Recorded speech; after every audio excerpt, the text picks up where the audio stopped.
అనకాపల్లి గౌరపాలెంలో మా పెదరామ శ్రీరామనవమి కళ్యాణ వేడుకలు చాలా ఘనంగా జరిగాయి. శ్రీరామనవమి అంటేనే మొదటగా గుర్తొచ్చేది చెరుకు రసం పానకం. పానకం అంటే చాలు పిల్లలకి పూనకం వస్తుంది. పానకం ఇంకా రెడీ అవ్వనే లేదు, పిల్లలు మాత్రం ఎప్పుడు ఇస్తారా అని ఎదురు చూస్తున్నారు. ఈ తమ్ముడు మన సబ్స్క్రైబర్ అంట 2 గ్లాసులు ఎక్స్ట్రా. తమ్ముడు పానకం ఇవ్వలేదని ఒక మూలను కూర్చోడు, లేదంటే మూలాలు కదిలించేవాడు. శ్రీరామనవమి అంటే మరొకటి గుర్తొస్తుంది, అదే విసనకర్రలు. పంచడం స్టార్ట్ చేసిన 5 నిమిషాలకి మొత్తం అయిపోయాయి. ఎలా అయిపోయాయి అబ్బా నారా తీస్తే అప్పుడు తెలిసింది వెనకున్న పెద్ద మనిషి ఎత్తగాడని. ఈసారి మా శ్రీరామనవమికి జబర్దస్త్ ఆర్టిస్ట్ గెటప్ శ్రీను గారు, ఆటో రాంప్రసాద్ గారు వచ్చారు. కళ్యాణం జరిగిన తర్వాత వచ్చిన భక్తులందరికీ లడ్డూ ప్రసాదంతో పాటు భారీ ఎత్తున అన్న సమారాధన కూడా ఏర్పాటు చేశారు.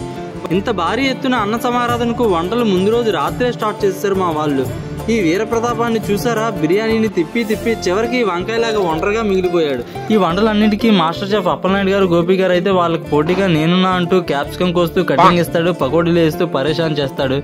ఉల్లిపాయలు కోసి కోసి పకోడీలు వేసి కాసేపు టీ తాగి తీరిగ్గా కూర్చున్నాడు. ఈ లోపు భోజనాలు ఎలా ఉన్నాయో కనుక్కుందామా? ఎంతో రుచి ఎంతో రుచి ఎంతో రుచిరా.